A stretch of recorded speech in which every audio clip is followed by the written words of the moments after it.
Muchachos, ya vamos a trabajar el día de hoy con los aspectos más básicos, ya de cómo relacionamos una cultura altoandina.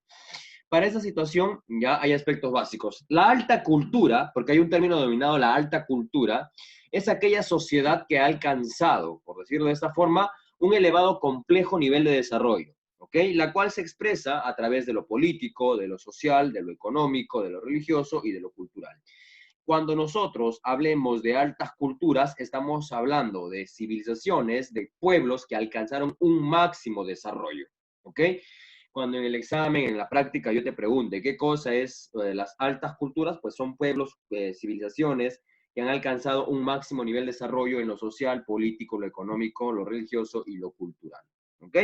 Entonces, si nosotros nos vamos a basar en este principio, tenemos que entender que a partir ya de Chavín, hacia adelante, va a empezar un nuevo proceso, ¿ok? Inicia un nuevo proceso dentro del marco cultural.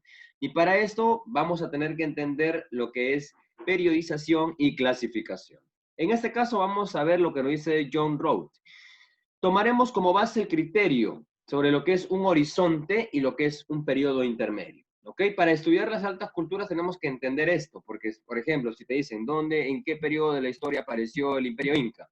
Y la respuesta sería, pues, en el periodo del horizonte tardío. Entonces, ¿por qué se le dice horizonte tardío? ¿Por qué se le dice horizonte medio, horizonte intermedio? ¿Por qué se le dice, incluso, no tiene algún término como periodos intermedios o horizontes culturales?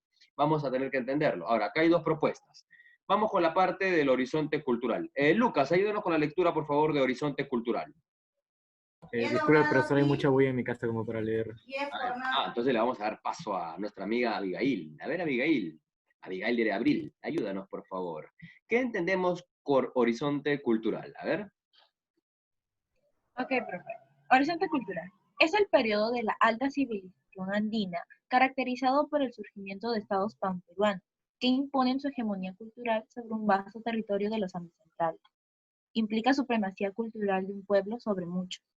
Y a menudo estos procesos de expansión y homogenización cultural se establecen bajo patrones de influencia religiosa, de dominación militarista o de ambos casos simultáneamente. Muy bien. ¿Qué entendemos entonces ahora con el término horizonte cultural? Está fácil de entenderlo. ¿Qué es un horizonte cultural, jóvenes, entonces? A ver, ¿qué vendría a ser un horizonte cultural según lo que Abril ha leído? ¿Cuál es la característica primordial? Es fácil. Que la civilización alcanzó una alta... ¿cómo se explica? Que por sí misma alcanzó un gran nivel sociocultural. Ya, ok, ese es uno. Otro. Que esta sociedad se impone, bueno, la que se desarrolla principalmente se impone a otras. Ese es el aspecto de imposición o expansión. Acá hay una palabrita, no sé si ustedes si les habrá cruzado por ahí por la mentecita, esto de aquí. Estados panperuanos, ese término. Estados panperuanos. Cuando se habla de estados panperuanos, se está hablando de los primeros grupos culturales, ¿ok? El inicio de los grupos culturales. En este caso, cuando hablamos de ciertas culturas que están dentro de un horizonte cultural, son aquellas que han logrado expandirse, ¿ok?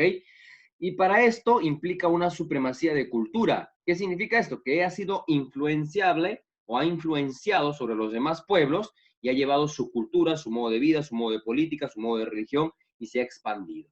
¿Ok? Básicamente está en los dos criterios, ¿no? Religión y base militar. Eso es lo que pasó con los incas. Cuando los incas empezaron a colonizar la parte después del Tahuantinsuyo, en el Cusco empezaron a expandirse en los cuatro suyos, ellos van prácticamente a hacer algo muy interesante, van a colonizar, ¿ok? Y la palabra colonización significa enseñar, a tal punto que inclusive el quechua se volvió el idioma oficial de todo el Tahuantinsuyo y se enseñó el quechua. Entonces, esa es una imposición, ¿ya? Los incas impusieron sus costumbres sobre los demás pueblos que ellos estaban dominando. ¿Ok? Ahora, cuando hablamos de un periodo intermedio, estamos hablando en el cual se produce una diversificación cultural como resultado de una desintegración. Mira lo que dice acá, ¿ok? Acá nos dice, es el periodo en el cual se produce la diversificación cultural. ¿Y cómo se da la diversificación cultural? Por la desintegración y el colapso de un horizonte. Quiere decir, por ejemplo, Chavín, yo les pregunto a ustedes, Chavín, ¿tuvo una gran influencia en el mundo andino, sí o no? ¿Podríamos decir que Chavín fue una cultura panperuana, por decirlo de esta forma? Claro que sí. Chavín no solamente fue una cultura, ¿ok? Porque muchos los estudiamos como una cultura. Chavín no fue una cultura tal como tal. Chavín fue un centro religioso, ¿ok? Se ha enseñado muchas veces que Chavín, si no tuvo, era una cultura, no. Chavín es un centro religioso del mundo andino. Todos los pueblos que vivían aledaño, ya aledaño a Chavín, iban sí o sí a este gran centro religioso para poder conmemorar fiestas. Ahí también iban los futuros jefes de las tribus o de los pueblos para poder pasar por el proceso o también para pasar por de los canales del laberinto del templo de Chavín, ¿ok? Todo líder que iba a ser un futuro jefe de su tribu tenía que estar sí o sí dentro del laberinto de Chavín y poder pasarlo, ¿ok? Era una prueba, por decirlo así. Pues tras la caída de estas grandes civilizaciones, de estas grandes culturas, ¿ok? Tras la caída de estos, prácticamente se liberan del poder hegemónico que han tenido. A ese periodo histórico se le llama periodo intermedio, porque no hay nadie quien domine, no hay una hegemonía, no hay un poder cultural, religioso, político que esté dominando, ¿ok?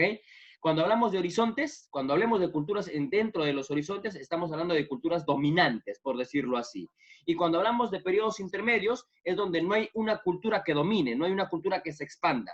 La pregunta es, ¿Chavín se logró expandir en un determinado momento, sí o no? ¿Chavín se expandió o solamente se quedó en Huaraz, en la parte de Chavín de Huántar? ¿Qué creen ustedes? Se expandió por Ayacucho, Ica, Purímac. Exactamente, entonces estamos hablando de una cultura que es hegemónicamente bien estructurada, ¿ok? Está bien estructurada.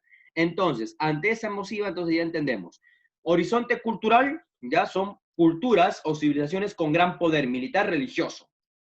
Cuando entramos al periodo intermedio, estamos hablando que eso ya se rompió y no hay un poder hegemónico que domine. Entonces son pueblos pequeños, sin expansión, sin desarrollo, que están subsistiendo por decirlo así, a manera personal o propia, ¿ok? Sin depender, sin estar colonizados por otra cultura.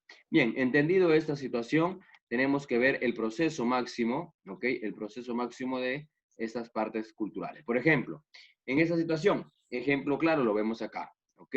Por ejemplo, tenemos el horizonte temprano, ya con Chavín, iniciando el periodo, ¿ok? Cuando entramos a horizonte temprano, estamos hablando de la cultura más resaltante, de la cultura más influenciante. Los nazcas lograron subsistir en su debido momento. Los moches también no se expandieron. Fueron una gran civilización, sí, pero dentro de su marco territorial, ¿ok? En Lima, de la misma manera, Tiahuanaco, Recay y Huarpa son pequeños grupos, son intermedios, ¿ok? Son culturas que se han desarrollado propiamente dichas, no han tenido una influencia ni nadie los ha dominado en su tiempo. Dentro del intermedio, del horizonte medio, encontramos la cultura wari, pues la cultura wari también sí tuvo una gran relevancia, por decirlo de esta forma. Se expandió, fue un gran foco religioso y se expandió de una forma muy importante también en su tiempo.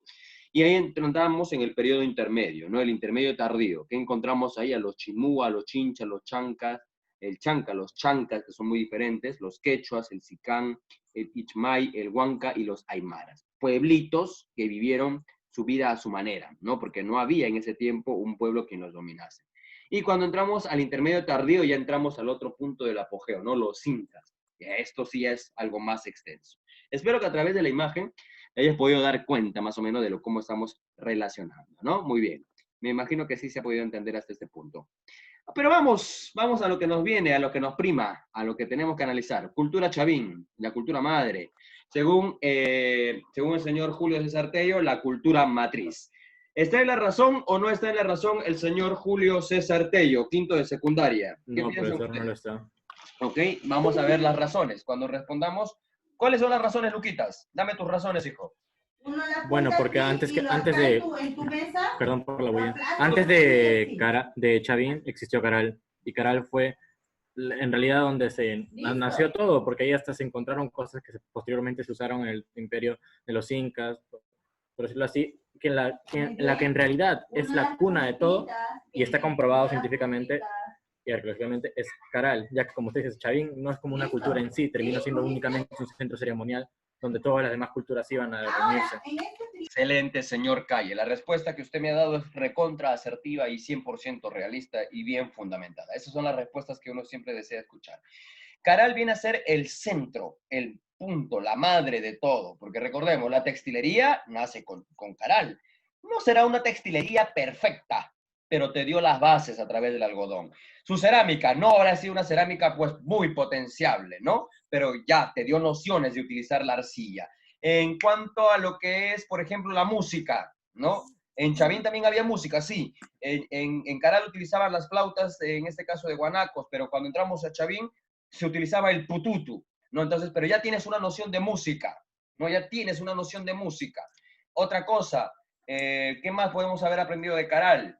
El arte de la pesca, el arte de la agricultura, ¿no? Que ellos pues empezaron a trabajar incluso hasta el trueque. Entonces, nos vamos dando cuenta que Chavín viene a ser una cultura madre en otro sentido, no en el sentido de ser el primero, viene en otro sentido Chavín, porque cuando entramos a textilería, cerámica y arquitectura, ya estamos hablando de un nivel un poco más avanzado, ¿ok?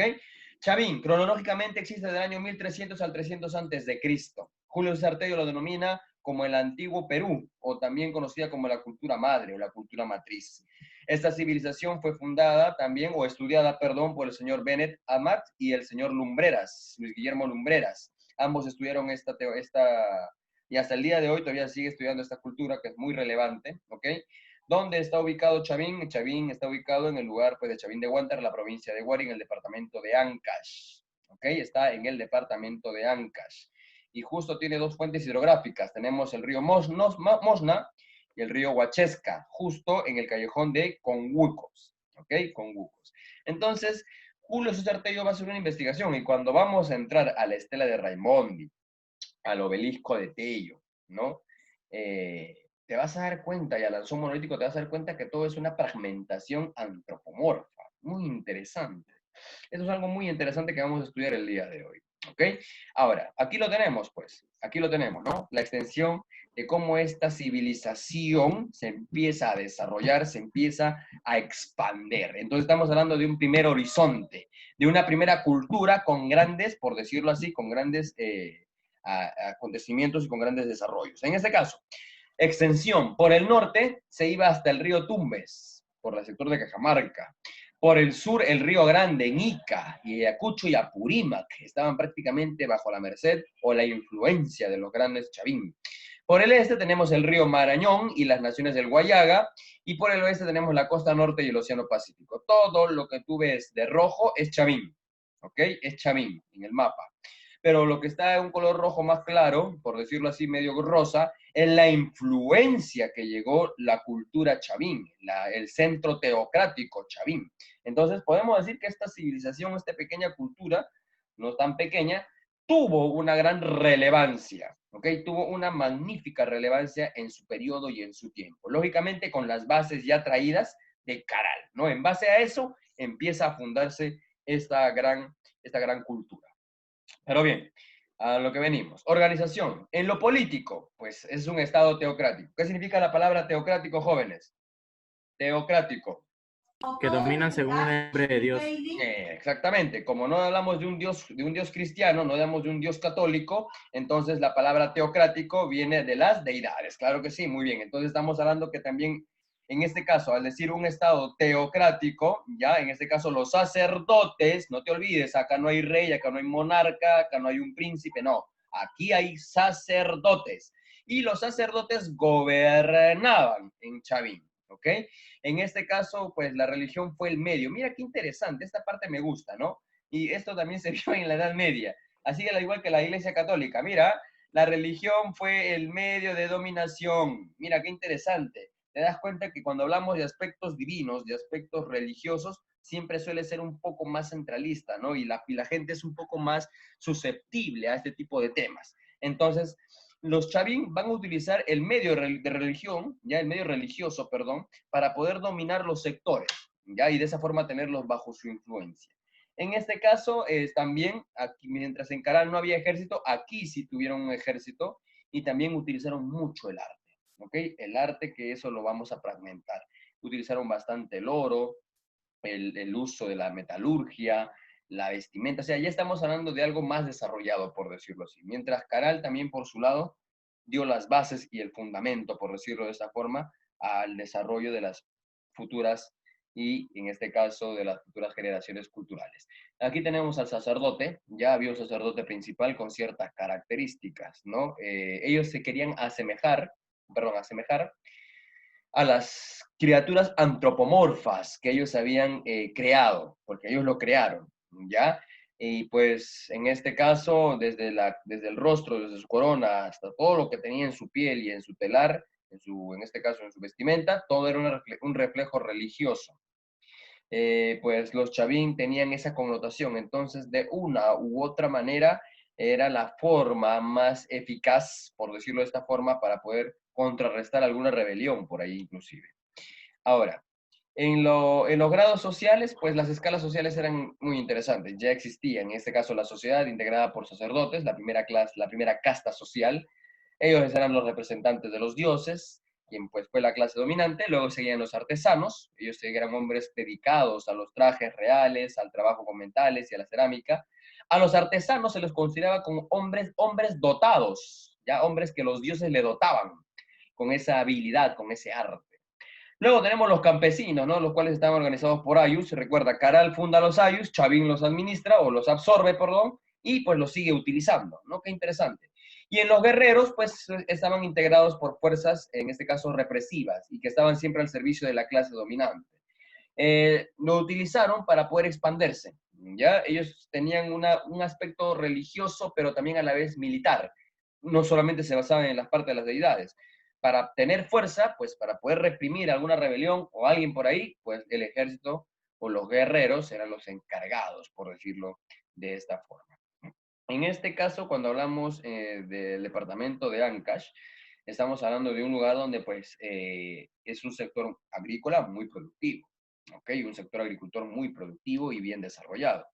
Pues para esto entramos en su economía, ¿ok? La base de la economía era totalmente, en este caso, totalmente agrícola, ¿ok, hijos? Era totalmente agrícola.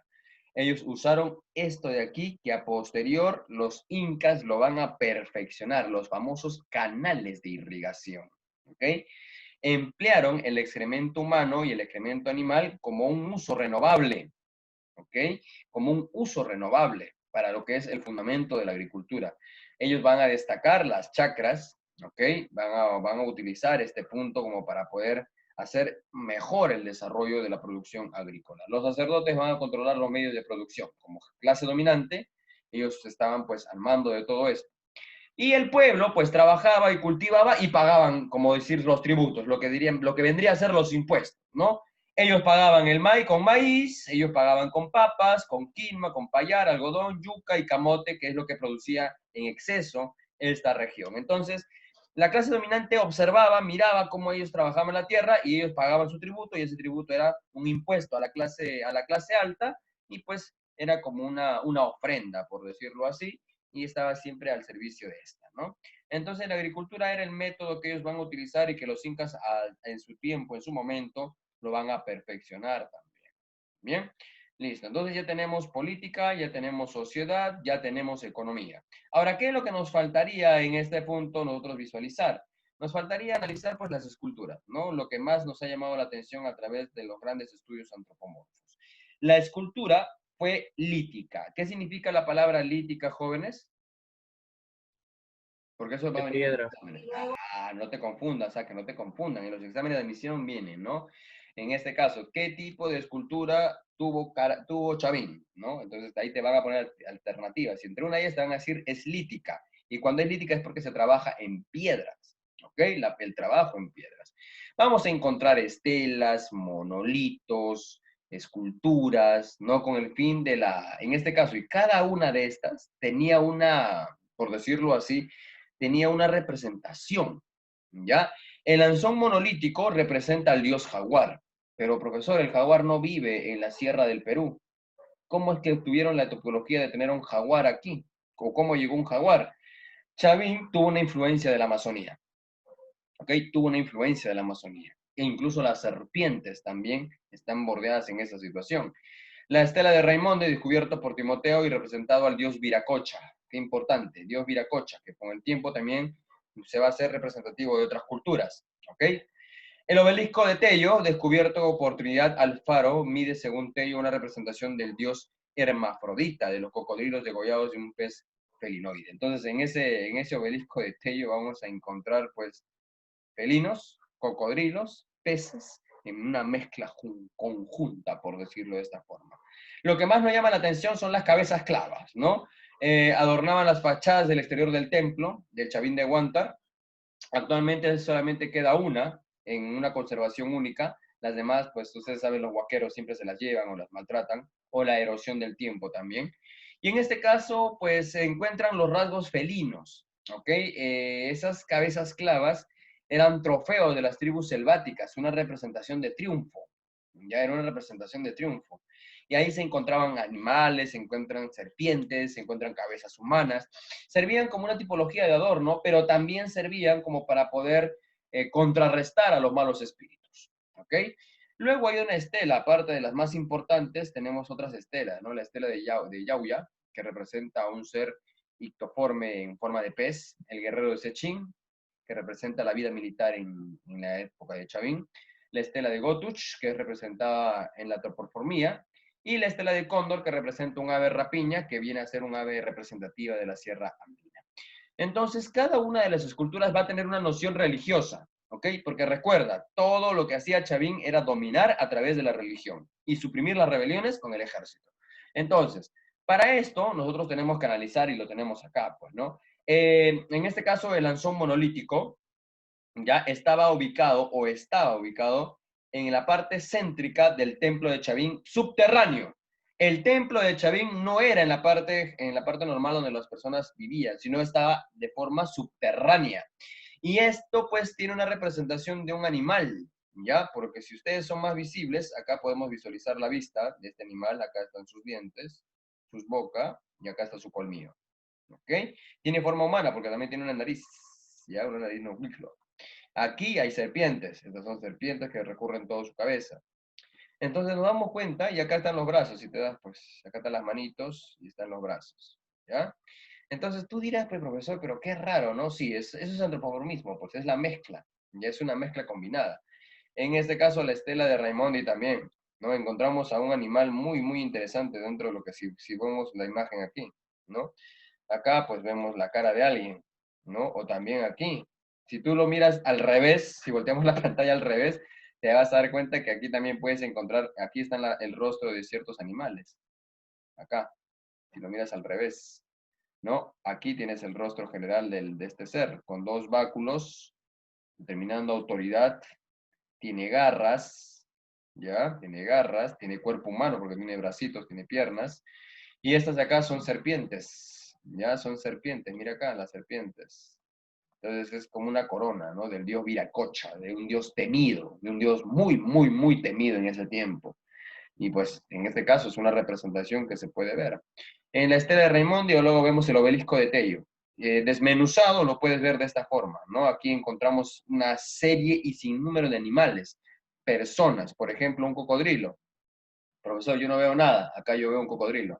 Los colmillos, ¿no? El rostro. Es difícil ver, sí. Es un poco complicado analizar cada una de esa fragmentación. Pero ¿por qué hacían esto? Yo les pregunto, ¿cuál es la razón y el objeto del ser de trabajar este arte lítico? ¿Alguien me podría responder, por favor? ¿Cuál era la razón? ¿Cuál era el fundamento? ¿Cuál era la base? ¿Cuál era el objetivo? ¿Por qué de esta forma de trabajar el arte lítico? A ver, ¿alguien que quisiera responder? Yo creo que lo ponían en sus templos para generar terror. ¿Tú crees, Luquitas, terror? ¿A ti te da, a ti te daría, Lucas, ¿a ti te daría miedo si estuvieras en el tiempo de Chavín? Sí, no, a mí no, a ellos quizá, en los templos, porque disculpe por la bulla, en serio, porque en el templo de Chavín habían cabezas clavas las cuales eran como demonios que los protegían, y supongo que por eso la gente le tenía miedo. En ese tiempo no podían conocerlo, pero ahora no nos daría miedo, pero a ellos quizás sí. Ahora, ¿cómo fomentas más el miedo? A través de una droga. Profesor, ¿los chavín se drogaban? Sí, los chavín se drogaban. El San Pedro, profe. No, ellos se drogaban. Los chavín utilizaban una droga sintética. ¿Cómo se llama eso que Mira, tomaban? cuando hablo de drogas, ahí sí apareces tú, ¿no? En este caso, ya los chavín utilizaban un tipo de droga natural sintético, por decirlo. No era tan sintético, si era natural, a través del cactus. utilizaban San Pedro. exactamente, y lo molían, ¿ok? Lo molían, lo combinaban con otras especias, y pues lo podían hacer un bolo o tal vez a través de líquido, y lo consumían. Y pues en este caso, eso eran para ceremonias importantes, o para escoger al próximo sacerdote, o para escoger a un próximo líder de una tribu.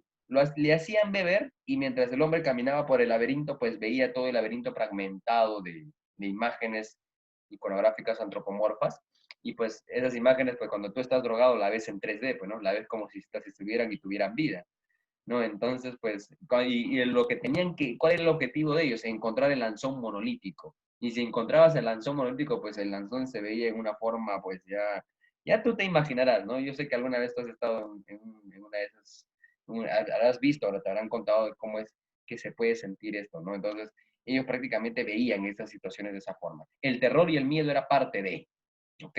Ahí tenemos las cabezas clavas, el guerrero de Sechín y otras estelas más que se han encontrado dentro de Chavín, que es muy importante también poder conocerlo. Aquí tenemos el halcón, el cóndor, animal representativo de la Sierra Andina, con sus alas abiertas, haciendo la majestuosidad con la cual este animalito se ha caracterizado. Chicos, me queda un minuto, vamos a volver a ingresar para poder terminar, ¿ok?